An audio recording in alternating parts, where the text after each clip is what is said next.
Haha! Muito boa noite, boa noite. Vamos ver, vamos ajustar o som aqui. Aí, agora acredito que sim. Na verdade, quase sim. Carla, Marisa, Alberto, muito bem-vindos. Carla, eu vi que tu me mandou mensagem, eu não respondi ainda, mas em seguida, quer dizer, não respondi porque eu nem ouvi ainda.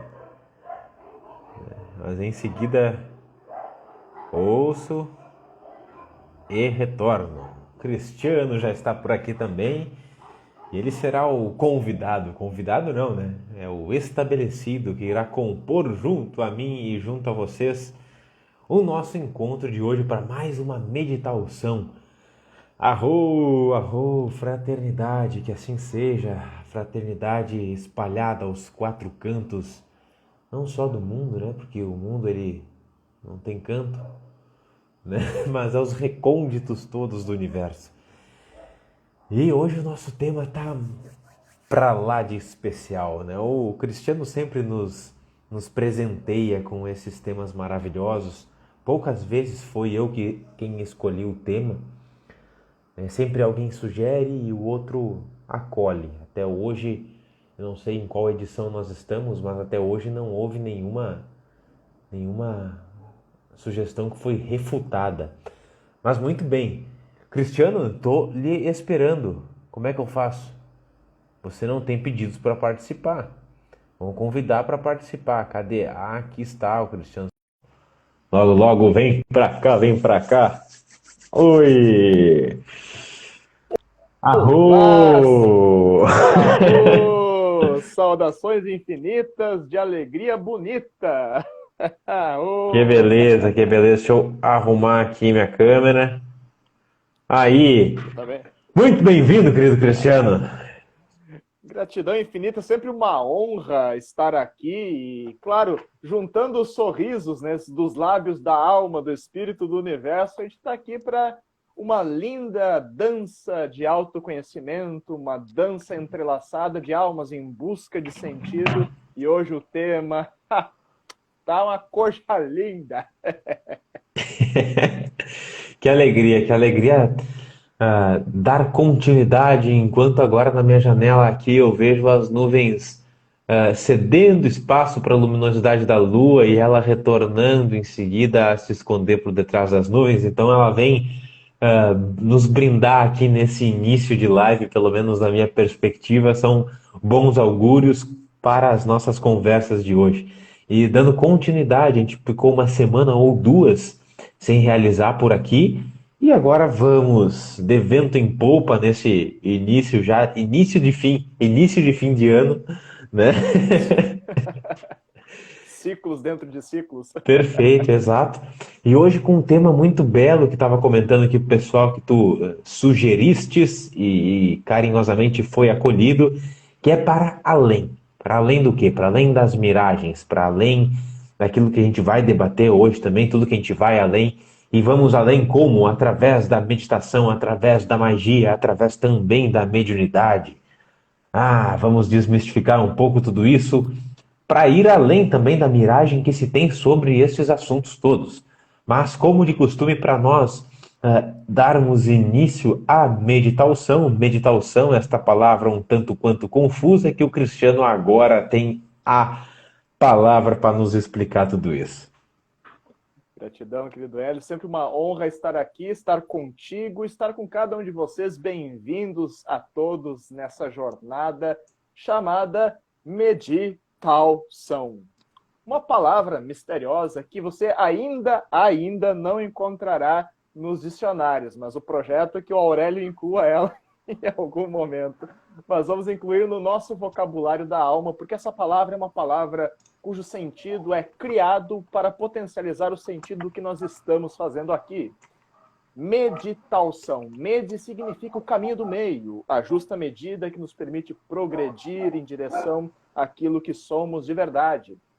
Tal é a palavra chinesa para o caminho, a grande harmonia, o caminho que todas as coisas seguem, o caminho cósmico, mas o seu caminho, que vai da potência à excelência, que desde o seu ser permite florescer, né? Como o querido Hélio, né? Crescer e florescer, projetos aí que são abençoados também. Arro.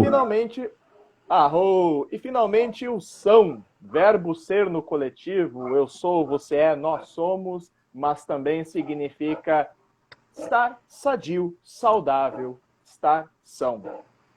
Sintetizando tudo isso num mantra, numa Mahavakya aqui da nossa jornada, falaremos sempre, não importa o tema, de saúde e meditação com um toque de filosofia. E vocês estão todos convidados a participar dessa jornada. Eu fiz a solicitação já, além do Aurélio, para ser incluído no Aurélio. Tu não sabe aonde que eu fiz a solicitação? Para ser incluído na Barça também. Sim, clássica Barça. Todo mundo aqui já teve ou a versão impressa ou um CD salva-vidas no ensino médio com a Barça. A Barça, enciclopédias clássicas, né? Hoje em dia não se vê mais tanto. Mas bons tempos, boas memórias. Recordar é viver, mas hoje a gente vai recordar também outras coisas. Vamos recordar talvez a nossa essência, que é um pouco mais mágica do que aquilo que a gente vive no nosso cotidiano ordinário. Isso vai ser belo nos nossos trajetos aqui também, mas para que a gente inicie, cada um colocando a sua dose de contribuição, a gente precisa decidir, degladiar-se, brigar para ver quem começa, né? E a nossa briga por aqui, ela só não é de confronto corpo a corpo, porque nós estamos distanciados, né? Porque senão, artistas marciais como somos, acho que a gente resolveria isso no dojo, será que não? Não, é brincadeira. Aqui a gente vai manifestar a mais clássica magia da infância, que é o Jockey-Pô. Então, vamos lá. 3, 2, 1. Jockey-Pô! Tesoura com tesoura. E agora, o que acontece? Isso nunca tinha acontecido. Vamos ter que ir de novo. Vamos lá. Jockey-Pô!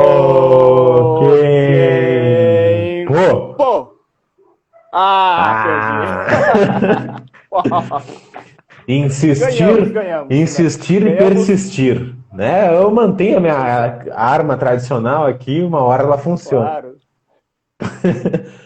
Tem alguma hora funciona. Tem 33% de chance, né, de o resultado ser bom pro meu lado. Porque senão é bom pro teu lado e é bom para todo mundo. Sim. É que pode ser aquele papel de titânio, assim. É papel, não, mas é um papel metálico, assim, com liga. Também. Não entra em discussão o material do papel, o material da tesoura e de que é a pedra, né? Se for uma pedra de argila contra, inclusive, esse papel, aí não adianta nada. Com a tesoura também. Não adianta nada. Mas muito. Olha só, né? As criaturas conseguem iniciar filosofias de divagação num Jockey-Pô, né? Claro. As chaves e as portas do conhecimento estão em cada coisa, né? Inclusive as mais triviais e lúdicas. Mas vamos lá para adentrar no tema proposto. Boa noite, Thaís, que alegria tua presença aqui conosco. Mais uma vez, a Thaís está sempre presente, né? Ela... De Santa Maria, Thaís. Sempre apostos. Vamos lá. O tema proposto de hoje, pelo menos o cabeçalho, o enunciado principal, ele tem para além da miragem. Meditação, magia e mediunidade. Até coloquei aqui como tema da live, não sei se chegou a ver, Cristiano, os 4 M's, né? Que é a miragem, a meditação, a mediunidade e a magia. Curiosamente foi sincrônico. Perfeito. Foi sincrônico. Perfeito. Mas, muito bem, como assim, né? Além da miragem? O que é miragem? Para que a gente comece a falar. Ir além do quê? Ir além das fantasias. Ir além da ignorância, que muitas vezes é a miragem que nós cultivamos sobre nós mesmos e sobre o mundo. ir além das ilusões. Muitas vezes, quando a gente se depara no deserto da vida com uma miragem, a gente está olhando para uma ilusão. Aquilo ali, por mais que aparenta ser real, não é provido de realidade. É uma ilusão, aquilo que nós estamos projetando, estamos criando. Logo, sempre dentro da meditação, a gente busca ir além, um pouco mais, das miragens que nós cultivamos pelas nossas próprias fantasias, pela nossa própria ignorância, pela nossa própria ilusão. Muito bem, mas quais tipos de ilusão, quais tipos de ignorância, quais tipos de fantasia, né, que a gente busca ir além aqui? Muitas delas, mas talvez para que a gente possa pontuar aqui, eu trago na ilusão como uma das principais a ilusão de separatividade. Quando nós tratamos de meditação, quando nós tratamos de magia e também de mediunidade, a gente, mas principalmente na meditação, a gente está falando de um princípio que une todos nós. Algumas tradições, como por exemplo as tradições xamânicas, têm na sua cosmogonia, na forma de enxergar a vida, o mundo e o universo, a imagem da teia, né, que todos nós estamos atrelados, conectados, e alguns de nós, a maioria talvez no nosso contexto atual, se emaranha nessa teia. Nós mesmos criamos um casulo que nos envolve e dentro deste casulo a gente se atrela à ignorância, a esta miragem que é através disso que a gente sofre, que a gente cria as dificuldades que nós mesmos experienciamos. Não tem nenhuma aranha vindo atrás de nós e nos enrolando nessa teia para nos fazer de lanchinho. Somos nós mesmos que, pelo cultivo das miragens, da ignorância, das fantasias da ilusão, a gente se enrola e se faz de próprio lanche. Né? Mas tem alguns seres humanos que conseguiram e deixaram, inclusive, métodos de como que a gente pode proceder para desfazer todo esse emaranhado que a gente criou, para ir além de toda essa ilusão. E uma dessas ilusões é a ilusão de separatividade. A gente cria esses véus todos que nos embrulham e a gente parece que é um lanchinho aqui e uma outra pessoa é um outro lanchinho lá, mas no pano de fundo existe essa teia que conecta todos nós, mesmo sendo lanchinhos.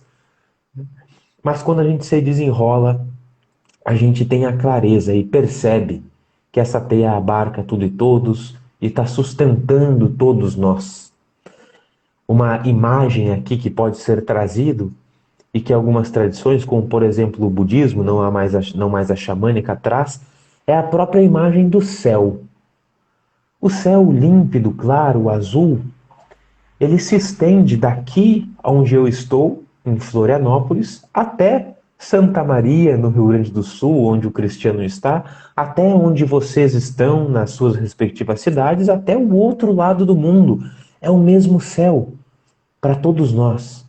O céu é o pano de fundo que dá a tonalidade, né, e segue, por exemplo, até a Argentina, como foi colocado aqui, mas em todos os locais do nosso planeta, o céu é o mesmo. Às vezes, claro, está um pouco mais nublado numa determinada região, e essas nuvens, quando nós trazemos para o nosso panorama interno, somos nós que criamos. Dissipar as nuvens para enxergar o pano de fundo, a teia de fundo, é o que o caminho da meditação vem trazer, e quando a gente tem um vislumbre deste céu furando essas nuvens, já é o suficiente para termos a semente para continuarmos adiante a nossa investigação e experimentar de fato a erradicação dessas nuvens e ver que o céu sempre esteve ali. E que o céu é o que conecta a todos nós. Então, a primeira das miragens que nós vamos além é a miragem da ilusão, essa ilusão de separatividade, que a meditação é um meio hábil para que a gente possa experienciar essa grande conectividade. Mas eu trouxe também uma outra palavra sinônima de miragem, que é a fantasia, Qual seria uma das fantasias, uma outra ilusão que a gente cultiva? Acredito que seja. Bom, tem tantas fantasias que a gente cultiva, né? A nossa psique, ela ah, é muito, faz muito bem esse trabalho de cultivar fantasias. Mas uma das principais que eu vejo é nós passarmos a nos identificar, a nos gostar com tudo aquilo que não nos eleva, com tudo aquilo que não nos faz bem. É nós nos identificarmos com as nuvens. É nós nos identificarmos com toda a teia que nos envolve e que nos impede de nos conectar à grande teia, que nos impede de perceber ao grande céu. Nós fazemos muito isso. E por que que fazemos? Porque gostamos, né? Parece que aquele casulo que a gente cria ali, ele é quentinho, ele nos protege, nós conhecemos ele, não tem um desconhecido que nos traga algum medo, mas ainda assim, dentro deste casulo que nós conhecemos, que é quentinho, que parece estar tudo bem, a gente experimenta sofrimento. Sofrimento, não às vezes grandes sofrimentos, mas parece que uma incomodação, uma inquietação, que parece que não está legal ali. Bem, e isso é muito bom, né? Esse incômodo inicial, para que inclusive a gente se movimente e saia da inércia, é fundamental. Mas ao longo do tempo a gente se identifica sim com esses estados que não são os melhores para o nosso crescimento, para o nosso desenvolvimento das nossas potencialidades todas. E aí a gente chega numa bifurcação, né? E numa tomada de decisão, numa escolha muito importante. Eu estou neste meu casulo, aqui eu conheço, mas não está tão bom assim. O que que eu faço? Vou além ou não? Me aventuro ou permaneço aqui? São escolhas que a gente pode fazer e que a gente está sempre fazendo, eu diria. Muitos seres humanos fizeram a escolha de ir além. E indo além, a gente primeiro pode ficar um pouco assustado, um pouco apavorado, mas quando trilhamos esses métodos oferecidos a nós, a gente experiencia o grande céu, a grande aventurança, a grande felicidade e a grande alegria que tem por trás das nuvens, que é o sol brilhando e nos alimentando, nos aquecendo, nos iluminando. A gente pode chamar isso da forma que nós entendermos, né? Como alcançar o nirvana, ter experiências de samadhi, ou simplesmente cultivar mais discernimento na nossa vida, autoconhecimento, ou uma experiência com o sagrado, com o divino. O nome que a gente quiser dar é possível. E eu falei de ilusão, falei de fantasia e tinha dito também de ignorância. Bom, ignorância. Nós cultivamos a ignorância e porque ela existe em nós é que nós não experienciamos a grande felicidade. É isto que muitas tradições nos dizem, como por exemplo o budismo, que foi um dos exemplos que trouxe aqui, que é a própria primeira nobre verdade do Buda, que diz que a avidya, a ignorância da experimentação do real, é o que nos traz este sofrimento. E eu utilizava, Cristiano, não sei se tu também, já passa a bola, porque estou me estendendo demais aqui neste início, mas eu utilizava na escola, obrigado, na escola eu utilizava um ditado que me ajudava muito, que é aquele ditado, que mais ajuda quem menos atrapalha. Então, quando tinha os trabalhos em grupo, muitas vezes eu era aquela pessoa que não atrapalhava. Eu, às vezes, não fazia muita coisa, não era um bom exemplo no estudo na escola, mas eu não atrapalhava aquelas pessoas que tinham uma desenvoltura ali nos trabalhos e já eram uma boa ajuda. E muitas vezes a gente não leva em consideração esse ditado para nós mesmos.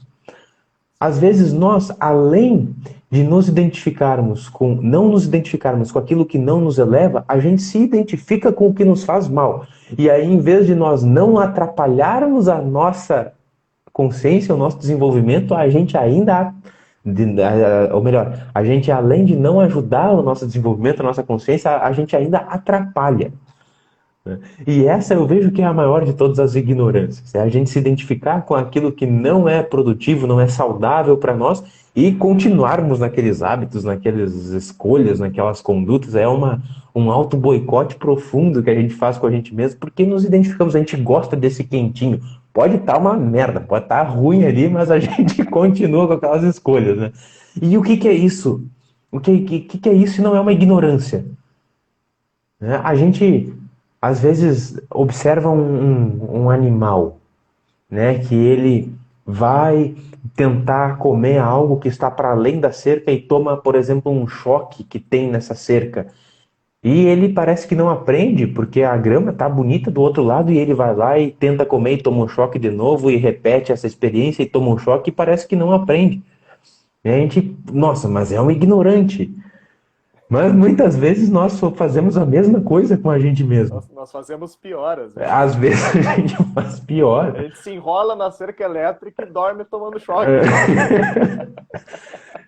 Exato. Então é além disso, além dessas ignorâncias, além dessas fantasias, além dessas ilusões, dessas miragens todas, que a meditação, que a magia, que a mediunidade, em certo aspecto que a gente vai trazer aqui também, nos propiciam ir além.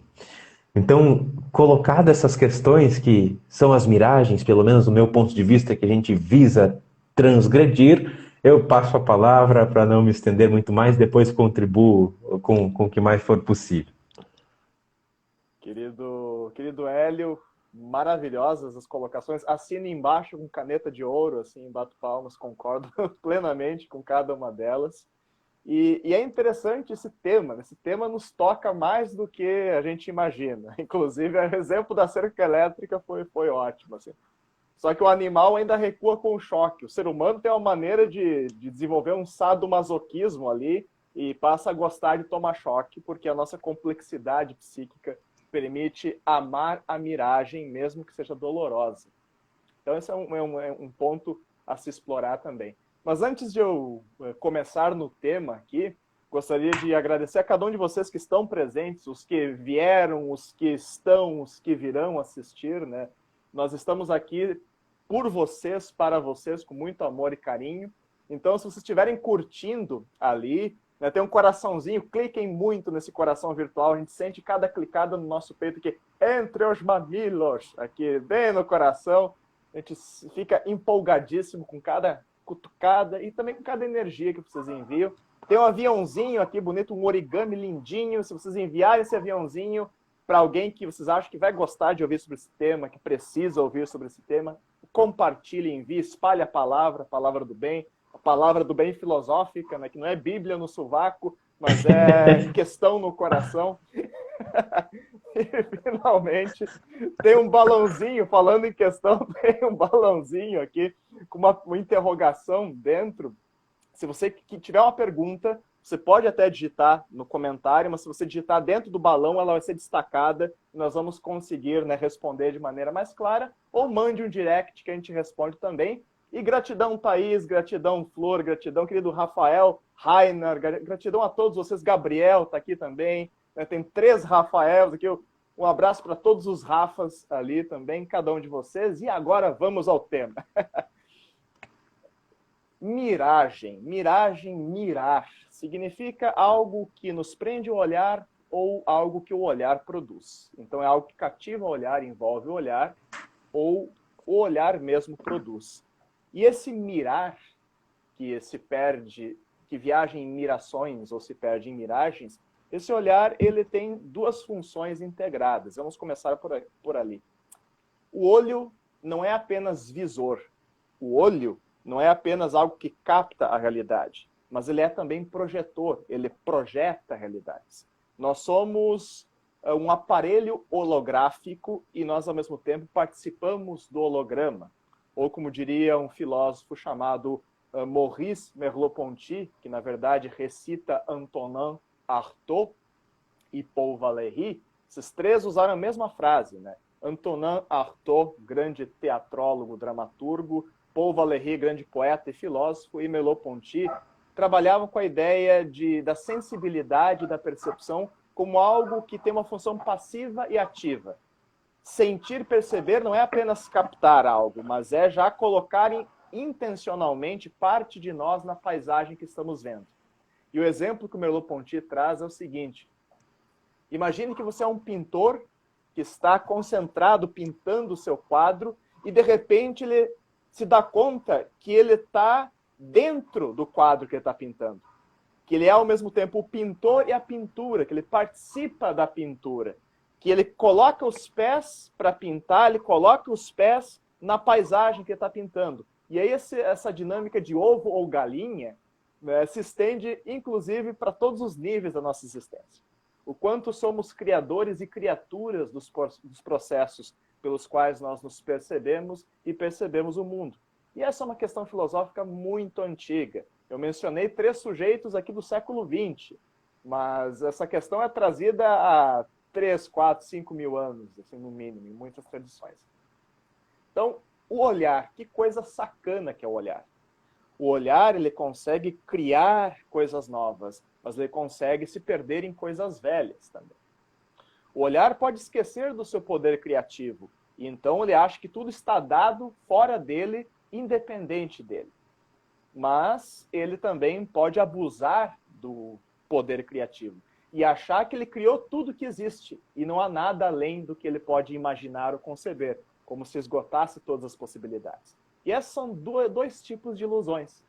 Achar que nós não participamos da realidade é uma ilusão, e achar que nós já compreendemos ou criamos tudo é outra perigosíssima ilusão também. Achar que o que nós não conseguimos imaginar não existe.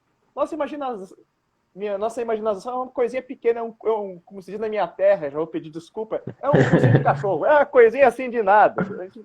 A gente não consegue, o que a gente consegue imaginar é muito pouco perto do que realmente pode e provavelmente exista. Dito isso, nós entendemos que a miragem é algo que se produz principalmente em situações de ruptura. Então, o deserto é o cenário onde a miragem acontece, principalmente. Então, a miragem física se dá o seguinte: você está caminhando no deserto, está desidratado, está com calor extremo, o deserto ele implica espaços amplos e monótonos, e aí, de repente, a partir da tua sede, da tua tensão, do teu estresse, você olha para o horizonte e você começa a ver coisas que não existem lá. E essas coisas podem nascer da tua expectativa, do teu medo. Se você está com sede, você começa a ver oásis com plantas e lagos e água, porque você, no fundo, está desejando água. Se você está com medo, você começa a ver leões, né, escorpiões, coisas estranhas, monstros e pessoas ameaçadoras. Só que o deserto, na tradição xamânica, tem 5 paisagens ritualísticas. E isso é interessante. Nós temos as montanhas, nós temos os mares e litorais, nós temos as florestas, nós temos as cavernas e nós temos os desertos e planícies.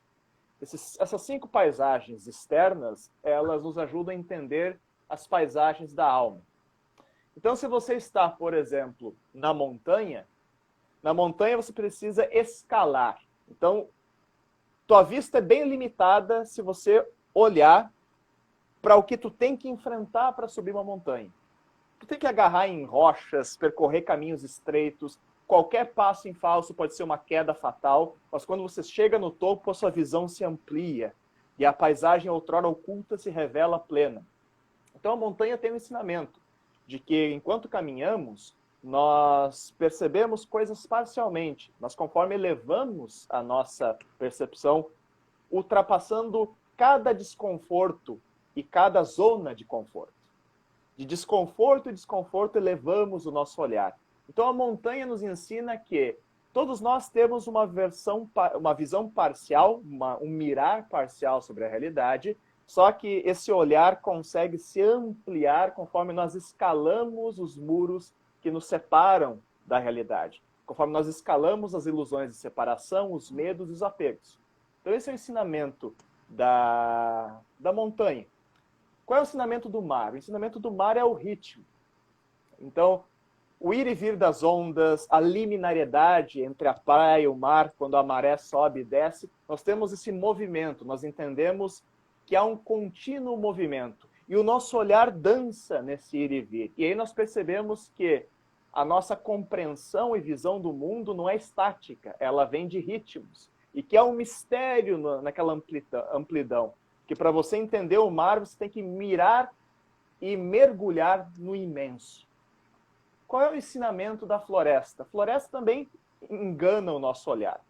Enquanto no mar muita gente vomita, você está num barco e aí começa a olhar o ir e vir e não consegue abraçar essa mobilidade da vista em relação com a paisagem, muita gente faz, né, diz Hugo em voz alta no mar.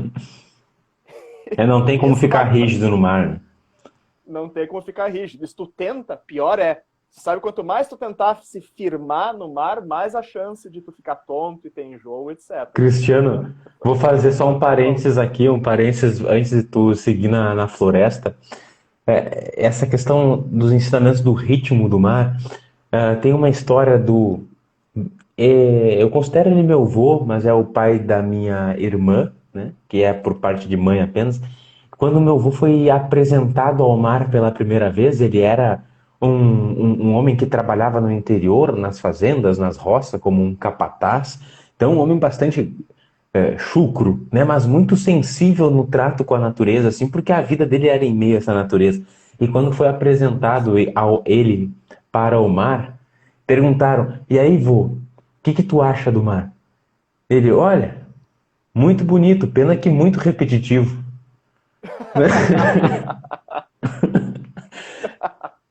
Excelente, melhor comentário possível. Muito bom, e é isso. Até porque o mar joga, essa é ótima. É interessante essa sinceridade de quem vive no campo. É direto, é uma sensibilidade sincera e que vai direto. É muito interessante, né? Mas vai e vem, repetitivo. Os ciclos e os ritmos. Muito bom, muito bom. Mas vamos para a floresta. Mas essa foi uma ótima colocação, porque o mar, ele tem essa dubiedade, porque o olhar não consegue capturar o mar em nenhuma maneira. A gente não consegue medir o mar em extensão e não consegue penetrar no mistério em profundidade. Então, o mar também traz um ensinamento que você precisa ir além do horizonte, além das ondas para compreendê-lo. E isso mostra que a miragem no mar, ela nasce da ilusão de que o horizonte tem um limite e de que a superfície da água esgota o que o mar é. E isso também é um cuidado com relação a nós mesmos e à vida. Se nós ficarmos presos ao horizonte ou presos à superfície e nosso olhar não se adaptar aos movimentos, ou seja, quiser ficar rígido quando a vida dança, isso tudo pode nos levar a experiências terríveis. Porque se fisicamente a gente diz Hugo, né, a gente pode colocar o almoço para fora, na vida, a vida vai fazer com que a gente vomite nossas sombras e sinta aquele azedo na boca de tudo aquilo que a gente não quis trabalhar sobre nós mesmos. Então esse é um ponto importante também, antes de entrarmos na floresta, de entendermos que no nosso mar interno, porque a paisagem externa espelha a nossa paisagem interna, tem muitas coisas em profundidade que nós ignoramos ou escolhemos ignorar ou fingimos não saber que elas existem. E elas vêm à tona. Como monstros marinhos, elas vão te dar uma mordida na bunda em algum momento. Então é importante nós abraçarmos e entendermos isso. A floresta, como a paisagem espelho das nossas virações. O que a floresta ensina nas práticas xamânicas? Na floresta você tem as árvores produzindo um jogo de luz e sombras. Então nas florestas nada está completamente iluminado, nada está completamente escuro. Na floresta tem a experiência mais plena do jogo de luz e sombras. Além disso, a floresta ela guarda uma diversidade de vida que se esconde. Não é como uma savana, que os os leões estão mais ou menos visíveis, os gnus estão saltitando por aí. Na floresta, não. O tigre pode estar atrás de uma moita e tu passar a meio metro e não saber que o tigre está aí. Ou seja, há uma surpresa fatal potencialmente na floresta. Mas há coisas belas escondidas. E a floresta, ela tem zonas muito densas e clareiras. Então, essa experiência do jogo de luz e sombras nos traz a perspectiva de que a vida é um jogo de luz e sombras. A vida não é tudo sombra, tudo luz. As formas aparecem e se revelam num jogo de alto e baixo, de perto e longe, de luz e sombra, de profundo, amplo, de yin e de yang. Se nós quisermos traduzir isso filosoficamente, o yin e o yang. Além disso, essa experiência da clareira é interessante. Tem um termo alemão utilizado por filósofos como Heidegger, por exemplo, que é Lichtung. Lichtung é clareira, é lucar, janela de luz no meio da floresta. Então, tu está na floresta da vida, né, jogo de luz e sombra, e às vezes tudo se adensa, parece que tu perde as referências, tu não sabe o que tem do outro lado da próxima curva, da próxima árvore, tudo parece muito assustador, você parece que não entende a vida, de repente você dá um passo e tem a clareira. Ilumina, abre, de repente tu se situa na floresta. Ah, ok, agora eu sei onde eu estou, agora eu sei para onde eu vou. Mas aí tu entra na floresta de novo, e aí mistério, dúvida, luz e sombra de novo. Então a vida tem essas clareiras. O olhar que dança entre luz e sombra, de repente tem uns insights. E esses insights são importantes de se aproveitar. Mas não vou entrar muito nisso. Vamos para a próxima paisagem, porque senão eu vou ficar ir muito longe nessa metáfora das paisagens. E aí nós temos a caverna. Veja bem, a caverna, não sei se vocês já entraram numa caverna e apagaram a luz, né? Como é que eu posso dizer? Nossa. É uma das experiências mais angustiantes e reveladoras e depois se torna acolhedora. Tu passa pela angústia, depois tu passa a ver muita coisa e depois você passa a sentir meio que retornando ao útero. E essa sensação de retorno ao útero é o que a caverna traz. Esse retorno a um espaço escuro, mas cheio de potencialidades, é uma metáfora do retorno ao útero. Algo em nós quer retornar, de certa maneira, ao útero, a uma condição originária. Só que essa condição originária, ela tem as características da sombra, que é infinita potencialidade. Então, o útero tem a potencialidade da vida e é onde a vida vai crescer. A caverna, ela te coloca em relação com a sombra. Então, a privação sensorial, ou seja, você não vê, você está no escuro, é uma pratyahara forçada. Né? Você está ali com privação sensorial. Quando teus olhos são mergulhados na escuridão, a sua audição é ampliada. Você vai começar a estar mais atento aos ecos. E a gente percebe que a mente não produz apenas imagens visuais. Ela produz imagens táteis e acústicas. Imaginar é uma propriedade. E aí nós entramos em relação... Voltamos? Aí, voltamos. Okay. Mergulhou no vazio da caverna e voltou. E voltei. Eu entrei na caverna e saí. Então, a imagem não é uma propriedade dos sentidos, é uma propriedade da mente. Portanto, quando você priva a visão, você é mergulhado num esquema acústico. Você cria imagens sonoras. E é muito interessante ter essa experiência. Entender que nossa mente sempre preenche os vazios. E ela preenche formando imagens que nascem de qualquer tipo de estímulo. Mas o mais interessante são as imagens que nascem dentro de você. Literalmente. Você não tem imagens externas. Agora tu começa a encarar aquilo que vem à tona na caverna. E a vida te coloca em cavernas. Tem momentos da vida em que você é jogado em escuridão, em completa falta de referência, e aí você é obrigado a se recolher. E aí, ao invés de olhar para fora e procurar a mais próxima distração do seu menu, né, de lanche pós-moderno na era da internet, você vai ter que encarar, sem Wi-Fi na caverna, você vai ter que encarar a si próprio. E esse é o poder da caverna como metáfora e paisagem. E finalmente o deserto, assim, já passo a bola também após o deserto. O deserto, ele te obriga As grandes planícies e os grandes desertos, você não obtém água e alimento facilmente. Então é o lugar natural do jejum de água e comida forçado. Então, desertos, você é obrigado a jejuar. Planícies, você é obrigado a jejuar. Isso te coloca no limite. Quando você tem grandes paisagens amplas e tediosas, no qual você está privado de outros estímulos de nutrição, os teus sentidos começam a se aguçar de uma maneira, às vezes, desesperadora. E no deserto, você está também submetido a criaturinhas como escorpiões e serpentes, e aí você tem que caminhar tomando muito cuidado. Além disso, a areia ou a grama alta das planícies ou a areia escorregadia do deserto faz com que cada passo seja muito difícil. Jesus, os 40 dias no deserto. E o mais importante, os povos que habitavam os desertos eram nômades. Eles estavam todo o tempo vagando, porque sobreviver nesse tipo de lugar é difícil se você fica no lugar. Você tem que estar correndo atrás das estações e correndo atrás dos recursos. Nesses espaços, esses desertos se tornam grandes telas nos quais pintamos, né, as nossas miragens e mirações. É o espaço contemplativo por excelência. Grandes poetas nasceram de lugares desérticos e de grandes planícies. Grandes místicos também nasceram. Portanto, o deserto nos coloca frente ao desespero, mas em movimento. Estar e se colocar em movimento, apesar do desespero, é uma das coisas mais libertadoras da vida.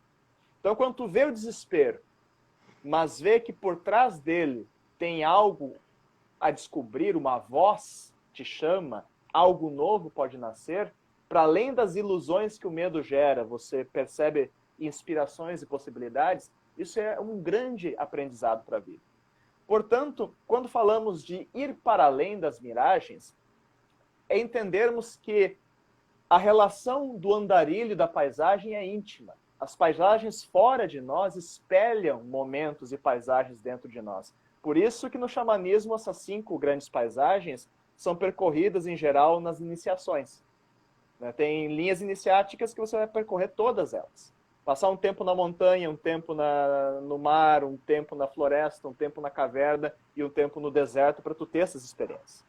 Mas a gente pode ter levando a mente, através de visualizações e através de técnicas, levando para espaços similares. O importante é que você... Exato. Isso é importante. O essencial é que nós entendamos que o olho é visor e projetor, que você é o pintor e a pintura ao mesmo tempo. E que cada aspecto da vida que nós encontramos nos espelha de certa maneira. E aí a grande sacada. Nós não apenas temos miragens dentro de nós, ilusões e distorções. Você é a miragem. Aí vai doer um pouco. Você, nós somos a miragem. Porque aquilo que nós achamos que somos, o nosso ego, ele não é o nosso ser real. Ele é uma construção. Ele é um cesto tecido com fios coloridos de história para conter as suas memórias, sustentando uma experiência restrita nesse plano. Restrita por quê? Porque um oceano só consegue se vivenciar como oceano. Mas se ele se refletir em gotas, né, ele se experiencia como gota também. Então, cada um de nós é como um oceano que se faz gota para ter experiências concentradas. Só que a gota que contém o reflexo do oceano e que é parte do oceano, ela é uma ilusão se ela estiver isolada do oceano. E essa ilusão de separação tem que ser desfeita. Você é a miragem. Você é a miragem que cria miragens. Nós somos as miragens que criam miragens.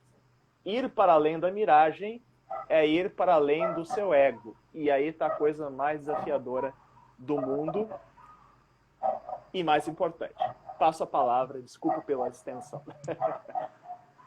Não há problema, né? Quando a gente cria esse estender do tempo, quando a gente preenche esse tempo de uma bela forma, como foi preenchido por ti e pelas palavras. A gente, a princípio, se propõe aqui a tratar sobre os 4 M's e a gente percorreu quase que 45 minutos tratando de um M. Se a gente seguir nesta mesma linha, nesse mesmo ritmo, a gente permanece aqui por quase 3 horas, 2 horas e meia. E poderia, porque esse é um tema ininterrupto. Muito denso. Ininterrupto. Tratamos muito bem, na minha perspectiva, sobre miragens, e também não me resta dúvida, também na minha perspectiva, que nós somos produto também desse jogo de luz e sombras que as árvores na floresta produzem, assim como também é produzido nos outros cenários, nos outros panoramas e paisagens que o Cristiano nos trouxe muito bem colocado aqui. A gente não questiona aquelas premissas básicas. Pelo menos eu não tenho a pretensão de questionar aquelas verdades universais que são constatadas por tantos mestres, tantos caminhos, tantas tradições, como, por exemplo, a máxima do movimento, que tudo está em constante movimento o tempo inteiro e talvez não há nem quem mude e nem o que muda, talvez exista apenas o mudar, apenas essa transição, apenas a impermanência. E sendo assim, mesmo a gente não buscando, mesmo a gente não querendo, ainda vou retomar, pode ser esta metáfora da floresta ou ainda do céu que eu trouxe lá no início, mesmo nós não querendo, não buscando, a gente estará em movimento, porque o andar, o andarilho é uma dinâmica do próprio universo, tudo está em constante movimento. E nessas andanças, nós em algum momento experienciaremos uma clareira, ou em algum momento o céu estará livre de nuvens e nós poderemos vislumbrar o céu que está por trás das nuvens. Acontece que a gente pode, no momento que isso acontecer, estarmos atentos para perceber que estamos experienciando a luz da clareira e que estamos experienciando a percepção do céu, ou a gente pode não estar atento no momento e entramos aí então na floresta mais uma vez, as nuvens chegarão e bloquearão a percepção do céu. Muito bem, isso tudo pode ocorrer e acontece diariamente com nós em nossas vidas. Mas houve e há aqueles que estão atentos nesses momentos e começam a se questionar, começam a investigar. Bem, então existe a clareira. Eu posso ser tocado por essa luz. Bom, então existe o céu. Eu posso, será, produzir condições para que eu experiencie mais este céu? E aí a gente entra numa outra questão que é como que nós podemos ir além dessas miragens? Como que nós podemos transpor toda essa ignorância, todas essas fantasias, todas essas ilusões criadas por nós mesmos? Aí que entra o restante dos N's. Aí que entra a meditação, aí que entra a magia, e aqui entra também os aspectos mediúnicos, mas que talvez aqui eu vá trazer algo além da que a gente conceitua comumente como as percepções das realidades espirituais e ver o mundo dos mortos, ver os espíritos. Não, não. Mediunidade, na sua forma mais tradicional e clássica, é criar a comunicação entre planos, criar a comunicação entre mundos. E utiliza o mesmo processo que a magia. Né? Deixa eu ver se tem aqui, ó. Agora a gente vai falar de magia. Agora acho que eu estou mais propício para falar de magia e mediunidade. Muito bom. Maravilha. Excelente. Excelente. Agora eu tô bem. Agora eu tô bem para falar. Para falar de magia e mediunidade. Mas, muito bem, indo além, inclusive, desta miragem, dessa ilusão que a gente tem sobre o aspecto mediúnico, que é conversar com o mundo dos mortos, com os espíritos. Não, não é necessário ver esta outra realidade, embora ela exista. Não estou aqui falando que não. Mas a mediunidade que eu me refiro aqui, e como um caminho possível para transpor todas essas miragens, é ver o céu, é ver a clareira, e a gente pode conceituar aqui da forma que nós quisermos, podemos colocar sim o nome de Deus, não tem problema, e trazer para a terra este céu, trazer para o meio da floresta aquilo que experienciamos enquanto estamos na clareira. Esta é a verdadeira mediunidade que é possível transformar as nossas miragens, ilusões e fantasias todas. Quando a gente consegue enxergar para além das nuvens, quando a gente consegue experienciar a clareira, e mais do que isso, encontramos uma forma de levar esse estado enquanto estamos em todos os jogos de luzes e sombra, aí ponto.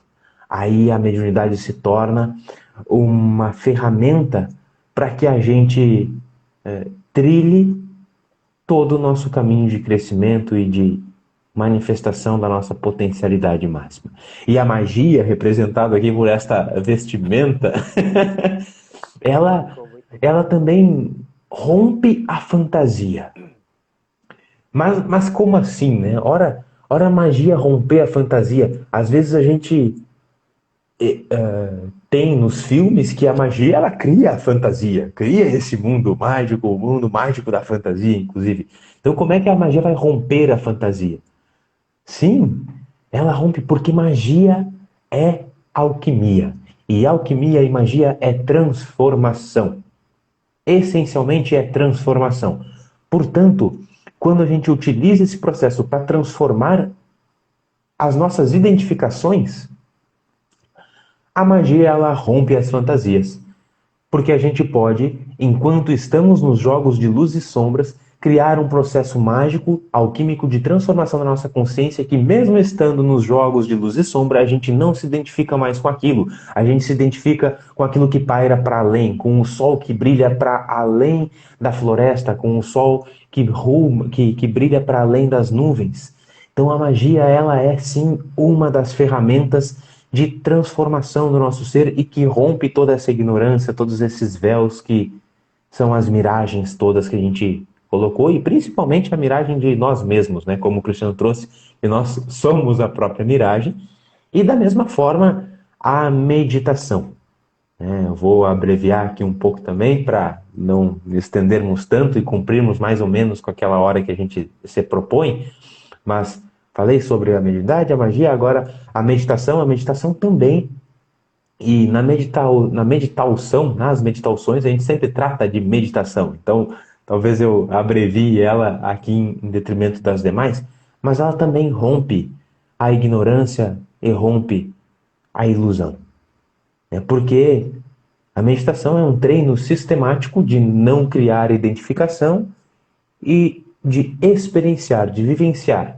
Quando a gente se entrega, a gente vivencia o pano de fundo, aquilo que está por trás de todas as identificações, de todas as ilusões, que é também, em essência, essa grande luminosidade, podemos dizer aqui, a clareira da floresta ou o céu nessas metáforas que trouxe. Claro, a gente vem de muito tempo. Não estou nem pegando aqui outras experiências encarnatórias, mas mesmo nesta experiência, nesta vida, né, a gente tem 20, 30, 40 anos, isso é um bom tempo para a experiência humana. Né, e a gente vem nesses 20, 30, 40 anos nos identificando com coisas que não este céu, que não a clareira. Então leva um treino, um tempo, a gente treinar uma nova identificação, uma nova visão. Não à toa, Buda colocava no seu caminho óptuplo a visão correta, a compreensão correta como sendo o primeiro dos passos. Porque a gente tem que mudar a nossa visão sobre a vida, senão a gente vai passar a continuar a nos identificar com algo que não é real. Então a ideia é nós mudarmos essa nossa chave de compreensão da vida, como a gente visualiza o mundo, e passar a nos identificar com coisas mais elevadas. Né? Com este panorama de fundo, podemos dizer, por que não nos identificar com Deus, com o divino. A gente trouxe numa outra série de conversação, nos diálogos filosóficos, no YouTube. O YouTube é Hélio Gabriel, ou tenho acesso aqui também pela bio do meu perfil. Um tema recente a gente conversou sobre identidade, sobre todas essas nossas identificações que propiciam também essa expansão que rompe todas essas miragens. Fica a recomendação também, mas dito aqui os meios que a mediunidade, a magia e a meditação utilizam para romper essas miragens todas que a gente cria, eu passo a palavra para o Cristiano e segue o barco. Agora eu me despeço do meu do meu chapéu seletor aqui. Muito bom. Ficou muito bom. E lembrando que 2020, início de 2021, tá com a barba maior que essa. Dá para fazer peruca para umas 4 pessoas, assim. Aí ficou bem com a barba grande e o chapéu ali. Vamos voltar para o Hélio assumir o Gandalf interior dele. Exato. Mas muito bom, muito bom. Perfeitas colocações também, muito bom o filtro. E esse é um ponto importante, né? Se notaram que meu cabelo tá meio lambido, meio suado, eu voltei de um treino para estar aqui com vocês, com o Hélio, nesse espaço muito belo. E uma das formas que nós fizemos hoje é uma forma chamada Mo Wan Jan, em cantonês, ou Mo Yun Zan, em mandarim, que significa a palma toca as nuvens. A história da forma é interessante, tem 147 movimentos, sem os intermediários, então é mais comprida ainda. E ela nasceu quando um mestre taoísta encontrou o Xu Xiaodong, que seria um grão-mestre da nossa escola de Kung Fu, Tai Kek Tong Lom Mun, Tai Chi Louva a Deus. E aí eles tiveram, digamos, um combate, e aí depois tiveram uma conversa filosófica e sintetizaram essa forma. E essa imagem da palma que toca as nuvens, ela nasce de uma imagem muito interessante no taoísmo, que é Feng Yun, dispersar as nuvens. E essa ideia de dispersar as nuvens são as nuvens da mente. Porque toda a prática de meditação ativa, de Tai Chi Chuan, que é uma meditação ativa, além de uma arte marcial, de uma prática de autoconhecimento, uma prática energética e a lista E que, aliás, não faz sentido sem essa visão adequada sobre as formas, inclusive. Exato, exato. Ele é uma arte que tem que ter todos esses aspectos juntos, senão já não é Tai Chi Chuan de verdade, não é a arte marcial de verdade. Mas dito isso, todos nós temos essa capacidade de dispersar as nuvens. Inclusive o Yun Shou, né, que é o movimento básico do Tai Chi Chuan, que você faz como se estivesse separando as nuvens no céu. O objetivo é que você entenda que esse gesto de separar as nuvens é o gesto de intencionalmente limpar o céu da mente. Quando o Buda estava sendo atacada por Mara, né, pelo demônio das ambições e ilusões, o diabo versão indo-budista, né, o pai das mentiras, né, versão indo-budista, uma das coisas que Mara faz é colocar uma legião de demônios disparando flechas de fogo. E aí, Buda faz um gesto de mãos e essas flechas se transformam em pétalas de flor que caem aos pés dele. Então, essa mesma ideia de você transformar pensamentos intrusos, situações da vida, em algo que não te perturba e a partir do qual você pode converter positivamente, realizar uma transmutação ali. E essa capacidade de, limparmos o céu da mente, dissolvermos as miragens internas ou externamente produzidas num gesto de mão ou num gesto de mente, né? Porque a mente limpa a si própria. A consciência é um espelho que tem que tirar o próprio pó para continuar refletindo as coisas com clareza. Então, viveka, discernimento, e vipassana, né, observação atenta, são 2 elementos práticos, e compõem a meditação também, de você continuamente estar monitorando os próprios pensamentos e estar limpando as nuvens do céu ou a poeira do espelho. Isso é essencial para a vida e isso é essencial para a vida superior, não só a vida comum, né? Pagar as contas, lavar a louça, que também está ali presente. Mas a vida superior é o que? Dentro dessa vida se abre para outras dimensões da vida. Então, a clarificação e a transmutação. Converter situações ruins, pensamentos ruins, em algo positivo e belo. Transformar as flechas de fogo em flores, como Buda o fez, né, um pouco antes de se iluminar. Buda fez isso ainda não Buda. Ele era ainda Siddhartha no processo. Ele teve que enfrentar esses demônios que não estavam fora dele, estavam dentro dele. A batalha dele era com o próprio ego. As nuvens são a massinha de modelar do ego, porque o ego pega essas nuvenzinhas e dá várias formas para elas. Então, a batalha, na verdade, é com o teu próprio ego. Você é a miragem. E isso sempre mantenha isso em mente. Você vence a si próprio para se libertar. Vencer a si próprio não é brigar consigo próprio, mas é abraçar a si próprio, reconhecer a si próprio todas as luzes e sombras que estão em você, e ao abraçar-se, você se transforma. Você transforma o próprio chumbo em ouro. E esse é o processo alquímico.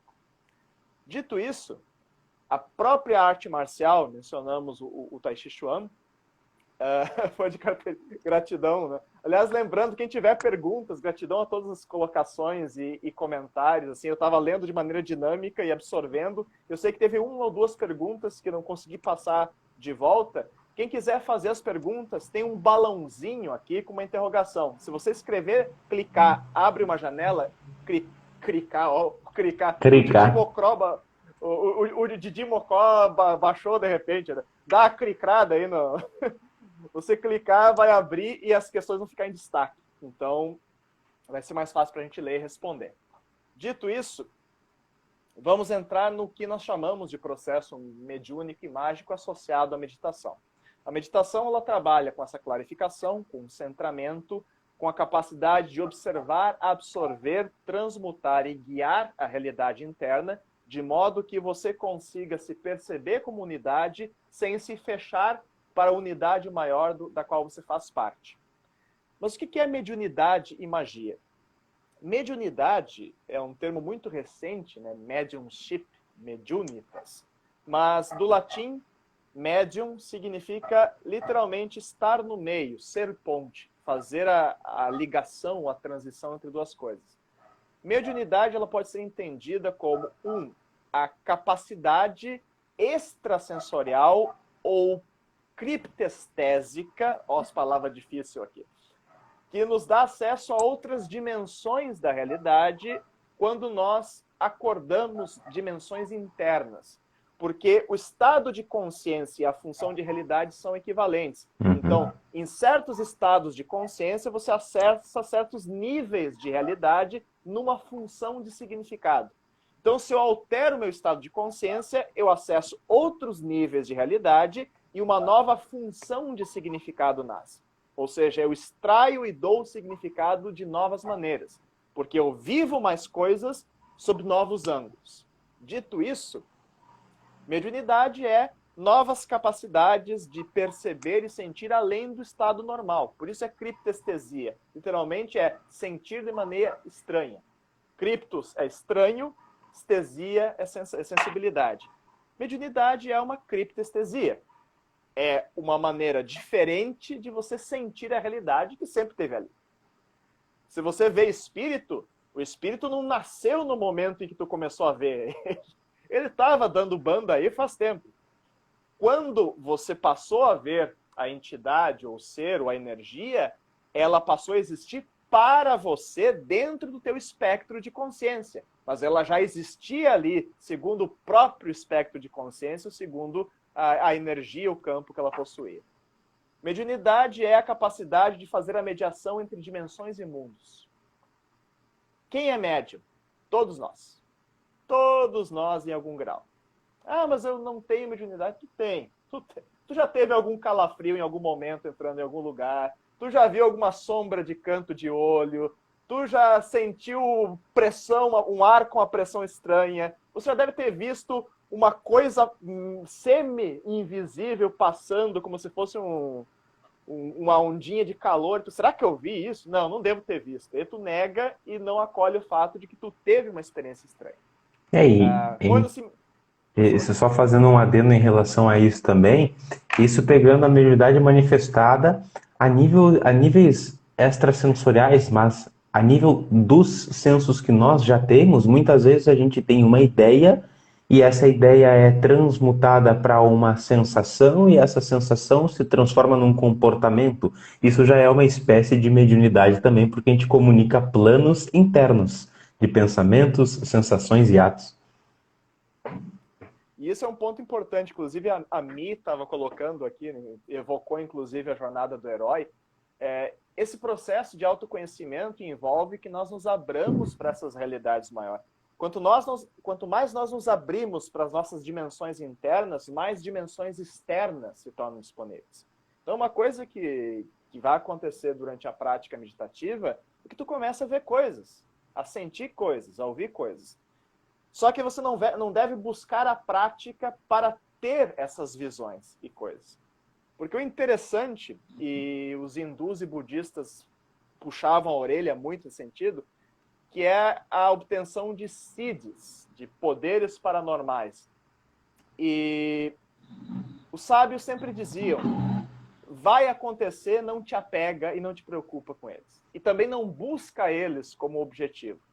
Se você começar a meditar querendo levitar coisas, você até pode levitar coisas, só que o fato de tu levitar coisas vai te impedir de progredir espiritualmente, porque tu vai parar nisso. Tu vai começar, oh meu Deus, eu agora consigo mover objetos com a mente, e você fica fascinado, e a única coisa que cresce com isso é teu ego, ao invés do teu espírito ir além dessa barreira. E aí surge o ego espiritual. Ah, nossa, eu consigo ver coisas. Oh, mano, eu sou superior porque eu consigo ver coisas. Só que não. Parabéns! Parabéns. Você vê coisas, move energias, reconhece isso, não briga. Ai, meu Deus, isso vai impedir o meu progresso espiritual. Daí vai outra noia, né? Sai de uma noia e vai para outra noia. Ah, não, eu tenho que parar de ter esses poderes e capacidades porque eu impedi meu progresso espiritual. Também não. Olha, reconhece, segue adiante. Vi alguma coisa, alguém veio cochichar no ouvido, como já me aconteceu muitas vezes. Estou lá meditando e vem um... Se tu brigar com esse cochicho, tu vai sair do estado meditativo. Tu foi capturado por um pensamento próprio, um medo, uma presença, tu quebrou aquele estado. E talvez do outro lado do cochicho tivesse um grande insight que tu poderia obter. Mas aí tu foi arrancado daquilo. Porém, a mediunidade é uma capacidade importante, porque quem tem maior sensibilidade energética ou desenvolveu essa sensibilidade energética, essa capacidade de ser ponte, e no xamanismo isso é essencial, no xamã é o médium por excelência, e o sábio combinado esse médium, você passa a ter uma responsabilidade. Nenhuma capacidade é acordada sem um propósito. E, portanto, se a tua mediunidade acordou, não deixe meditar, medite mais ainda. Porque você precisa esclarecer o sentido que essa mediunidade traz para a tua vida. Porque se você sente, vê ou tem insights, um artista é um grande médium. O querido Hélio deu um bom exemplo. Inspirações, insights, poesias, imagens que vêm, você canaliza e transforma em obras de arte, isso é mediunidade. Essas ideias às vezes não vêm da tua cabeça e dos teus talentos. Você é uma antena que captou certas coisas porque você tem um mérito de estar vibrando naquilo. Se está vibrando o amor, você capta a poesia amorosa do espaço das musas, o espaço etéreo das musas. E aí você vai verter poesia amorosa. Portanto, se você é antena, mantenha a sintonia. Porque se no momento em que você baixar a frequência e começar a sintonizar coisas mais caóticas, adivinha o que vai começar a aparecer na sua tela mental? Nuvens, sim, de tempestade, saindo uns capetinha, tocando tambor, montado em macacos, com fogo no rabo. A coisa vai ficar enlouquecida. Sensacional. Então, esse caos e essa ordem estão dentro de mim, de você, de todos nós. Não, Então, no início o Cristiano me disse que a nossa imaginação é rasa, né? Olha só o que foi criado agora. É muito A bom. psicodelia, a Ah, psicodelia sinistra, essa imagem aí. Esperamos que essa imaginação esteja servindo a elucidação aqui. Mas, enfim.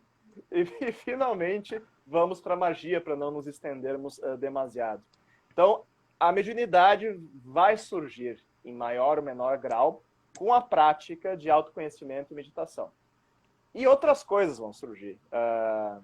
Manipulação energética, você vai começar a influenciar pessoas, vai captar pensamentos, muita coisa vão acontecer.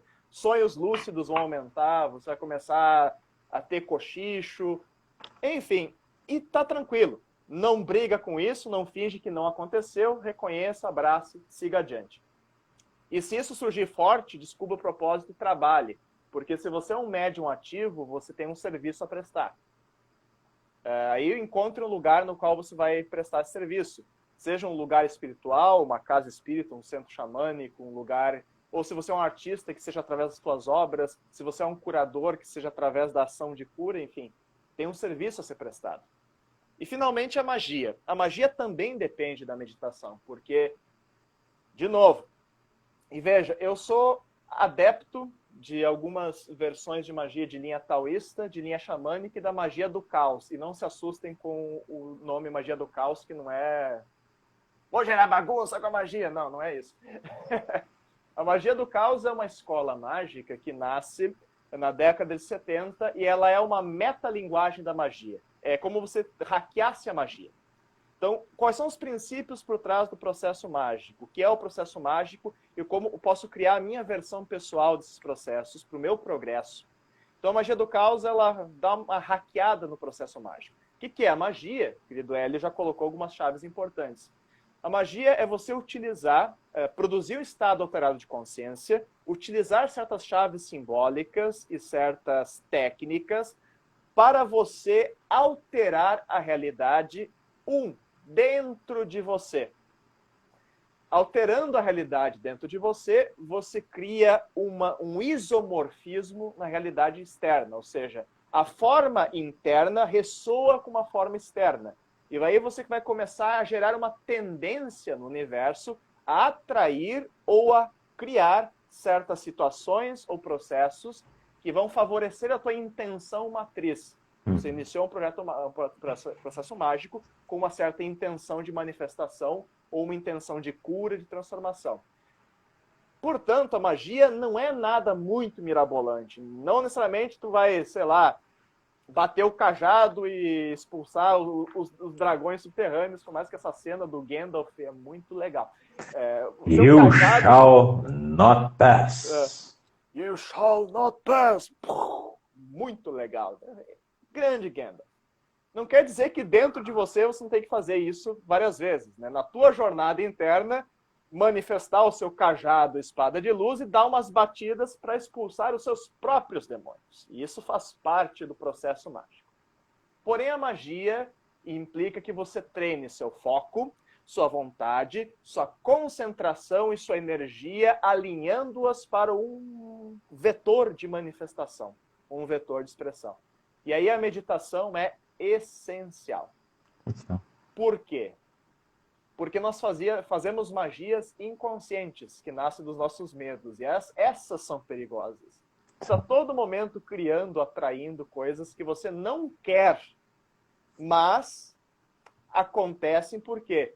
Porque uma parte tua está sabotando outra parte tua. São as miragens que a gente trouxe, né, no início. Exato, são as miragens novamente. Portanto, o processo mágico tem técnicas, tem chaves para isso. O processo mediúnico tem técnicas, tem chaves para isso. Mas tudo começa e termina onde? Meditação.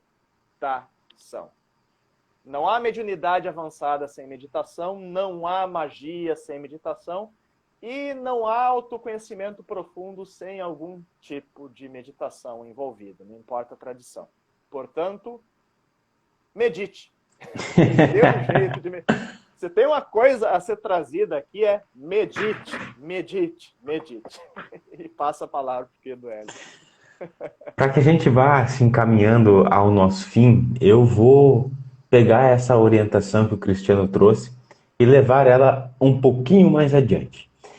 Além da união com o tema da magia, que foi a tua fala final. E as cocriações também.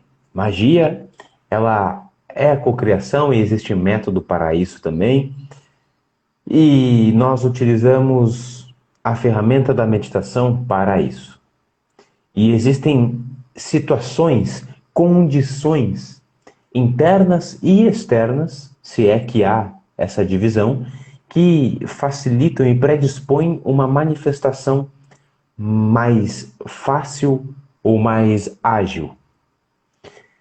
E curiosamente, nós estamos em uma situação, em um momento em que isso está sendo colocado. E a gente não trouxe esse tema hoje. Daqui a algumas horas, nós estaremos experienciando um eclipse lunar. Este eclipse lunar que, investigado, foi um dos maiores em extensão nos últimos 580, 600 anos. Vejam a oportunidade que nós estamos tendo em mãos. O Cristiano falou que existem situações energéticas que a gente vai precisar conhecer para criar com mais facilidade essas ou eliminações dos demônios ou criação dos deuses ao nosso redor. E um dos princípios mágicos envolve o conhecimento dos tipos de energia que nos circundam. Quais são os tipos de energia? Bom, nós estamos pisando sobre a Terra, e não apenas sobre a Terra elemento, mas o planeta Terra. O planeta Terra possui a sua energia, que é chamado em algumas tradições de energia telúrica. O Sol alimenta toda a nossa vida e tudo o que brota na Terra, portanto, é fonte inesgotável há milhares de anos de muita energia e é chamado de energia solar. Alimenta esta energia sutil também com uma qualidade solar criativa. E nós temos também o outro satélite natural do planeta Terra, que é a Lua. E curiosamente nós estamos nesta madrugada adentrando numa lua cheia e mais do que isso, um alinhamento entre Sol, Terra e Lua. Portanto, a energia lunar, que é o outro tipo de energia, está também muito fortemente ativo na atmosfera e tudo isso profundamente alinhado. Portanto, há uma energia forte, solar, telúrica e lunar. Quando a gente une todas essas energias, alinhado com a nossa vontade, com a nossa capacidade criativa, imaginativa, nós temos uma condição muito maior de trazer as nossas cocriações à tona, de criar essa ressonância interna dessa nova realidade vislumbrada, de modo a se manifestar externamente, porque há mais energia para isso. A matéria, qualquer coisa que a gente pegue, é essa energia, todas elas aglutinada de tal modo que se torna palpável, se torna físico. Essas energias estão em grande manifestação nesta madrugada agora, na nossa atmosfera. Então, que a gente traga as nossas visualizações com a nossa vontade. E porque ficaria muito extenso aqui trazer um método para isso, eu vou fazer um convite. O Cristiano tem a sanga dele também de práticas diárias, que é na grande e bela equipe Ser Total, maravilhosa, que em sintonias de egrégora faço parte também, embora não tenha estado junto ali pelos últimos meses. Mas eu também tenho um outro grupo de práticas diárias, que é dentro do Projeto Crescer, na comunidade, uma delas, a Comunidade da Ação. A gente se reúne todos os dias, 6h30 da manhã, para fazermos a nossa prática de meditação diária. É fechado para quem faz parte do Projeto Crescer, mas como essa situação não acontece pelo menos de 600 e 600 anos, vamos abrir aqui uma uma brecha. Quem quiser participar conosco amanhã dessa meditação, fala comigo no direct que eu vou enviar o link para que a gente todos se reúna, e aí a gente faz guiados junto essa prática de cocriação, de utilização dessas energias. Então, excepcionalmente amanhã abro essa possibilidade aqui para que a gente faça essa prática juntos, utilizando todas essas energias que estão nos envolvendo nesse período, nesse momento histórico. E dito isso, eu já deixo aqui por fim a minha fala, que é esta, fica este convite, e passo também a palavra, Cristiano, para suas considerações finais e, e finalizarmos por hoje. Gratidão, querido Hélio, e realmente nós temos um portal energético interessante. Inclusive, a querida Marina lembrou, né, que no Tzolk'in nós estamos, né, temos a energia solar e lunar no eclipse potencializado pela energia da tormenta. Ou seja, é a energia do sacode e do abre hoje, afunilados num laser cósmico. Então vamos usar essa energia. E lembrando que todo o processo externo e interno estão entrelaçados. Talvez essa seja a grande lição da live de hoje. A não separação do interno e do externo, o mútuo espelhamento e a dolorosa e libertadora verdade que você é uma miragem. Mas você também é o mirante, né? E o mirador. Então você é a miragem, o mirante e o mirador. E essas três funções, né, do observador, do ator e do personagem, elas se integram, de certa maneira. Então saiba que você é a paisagem e é o andarilho, você é o personagem e o palco, você é o ator e o observador, e poder se mover através dessas funções é algo poderoso, e a meditação vai te dar aos poucos essa liberdade, de tu ir para a função observador e se libertar para poder atuar de maneira consciente em diversas funções e possibilidades, e a mediunidade e a magia acabam apoiando esse processo que nasce de uma autoconsciência profunda, de um processo meditativo. Portanto, hoje meditem, amanhã meditem todo dia, né? Todo dia é um tipo de portal, mas agora a energia está muito potente. E a minha proposição aqui é que possamos ir para além das miragens. E que esse processo seja um processo de transformação do olhar diário. Isso significa aprender a apreciar as coisas que te acontecem. Quando você olha para uma paisagem externa, pergunte que diálogo secreto está acontecendo entre mim e a paisagem. Seja essa paisagem a sua casa e a pia de louça, porque elas são muito reveladoras, né? Não subestime o que uma pilha de roupa ou uma pia de louça, né, revelam sobre o teu estado mental, mas ao mesmo tempo observe as situações da vida e como você, sujeito dessas situações, está extraindo ou atribuindo significado a elas. E esse já é um exercício importante. Segundo ponto, escolha um ritual que tenha significado para ti e incorpore esse ritual como prática meditativa, mas também como uma forma de você metabolizar energias. Eu sou um defensor de você ter um altar. Primeiro, dentro de você. Segundo, fora de você. Criar um altar fora ajuda a organizar o altar de dentro. Então, quando eu pego certos símbolos, elementos e sinais e crio um espaço de reverência e conexão, o que eu estou fazendo é organizando dentro de mim certos princípios, valores e símbolos que dão acesso a certas energias. Então, tenha o seu altar e o seu ritual, e eu teria muitas sugestões e dou, para quem faz mentoria comigo ou conversa comigo, eu dou algumas técnicas diretamente. Faça o seu altar, faça o seu lugar e tempo sagrado de prática e pratique. Nada que é 3 tapinhas e cai ouro no céu. Não é assim. Coisa não é simples assim. Tu tem que cultivar, dar vários tabefes em si próprio e cultivar o ouro de dentro. Aí sim tu vai ter algum resultado. Então esse é meu ponto final, prática. E durante a prática não se perca nem em negativismo, Eu não consigo, meu Deus, me sinto um cocô. Não, isso aí é ilusão. Reconheça isso, vá adiante. Ou então, meu Deus, estou criando superpoderes. Agora, nossa, tá assim, tô quase levitando aqui. Não, é gases. Olha o superpoder, ó. Superpoder, tô virando um elefante. Tô virando Shiva. Muito bom. Muito legal esse filme.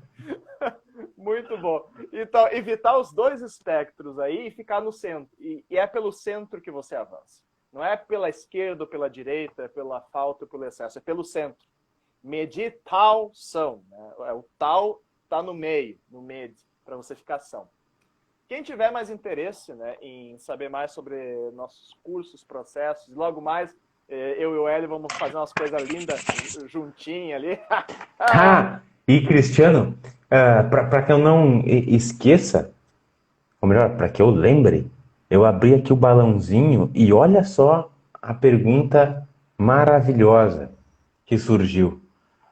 A gente fala sobre um monte de coisa, o que é magia, o que é mediunidade, o que é né, as miragens, o que é também meditação e o que é o meditação. Seria um projeto. Olha, meditação é uma... Que definição a gente pode colocar, né? Claro que existe a gente sempre tem o slogan básico, a gente sempre trata na meditação de saúde e de meditação com um toque de filosofia, mas o que na verdade uma conversa entre amigos online aqui para que a gente compartilhe momentos juntos. E pode, quem sabe, virar um projeto também. Que é essa ideia do que tu estava falando agora. Exato, porque ela está nascendo, tem algumas sementes florescendo, florescer, crescer. É muito lindo essa ideia, projeto florescer, crescer. Tem sementes que estão ligadas à ideia fundamental da meditação. A meditação é uma chave filosófica integrando vários diálogos edificantes entre amigos que compartilham do mesmo paradigma, da mesma alma filosófica aqui, com o objetivo de dar presentes para vocês. Nós estamos aqui dando presentes para vocês, com muito amor. A gente entrega algumas flores que colhemos pela nossa caminhada. E se essas flores tiverem perfumes que despertem algo bom em vocês, se essas flores frutificarem em vocês como um insight, um despertar, uma transformação pessoal, a gente está muito satisfeito com isso. De fato. E quem quiser aprofundar, tanto eu quanto o querido Hélio, logo juntos aí, temos vários projetos e cursos, né, para alavancar isso. E de minha parte, né, participem da meditação, tanto do Ser Total quanto do Hélio, pratiquem meditação, e quem quiser saber mais sobre os nossos cursos e mentorias, né, o MAP2, né, Mentoria de Autoconhecimento e Performance com propósito, fale comigo no direct ou mande um e-mail para cristianocerezer@gmail.com e dê uma bisbilhotada aí nos perfis do Instagram, né? Tem o cristiano.cerezer.pro e o cristianocerezer.tal. Vocês vão ter muita coisa para se divertir ou se irritar. Aí vai com vocês. Mas dê uma olhada. E gratidão a cada um de vocês. Gratidão, querido Hélio. Sempre uma bênção estar aqui. E esperamos que sempre juntos nessa jornada infinita de amor e autoconhecimento. Que assim seja. Muito obrigado também, Cristiano, por mais uma oportunidade desse diálogo e conversa. Muito belo, muito produtivo, como sempre. E encerramos por aqui, novamente renovando esses convites, né, tanto para conhecerem mais ali os perfis, os trabalhos que o Cristiano propõe para todos nós também. E se quiserem fazer parte dessa meditação amanhã, fala comigo que aqui no Instagram eu encaminho o link para a prática de amanhã. Uma boa noite a todos, fiquem na paz, um big beijo e até mais. Agora aquele sorrisinho para ficar no fim da live. Aê!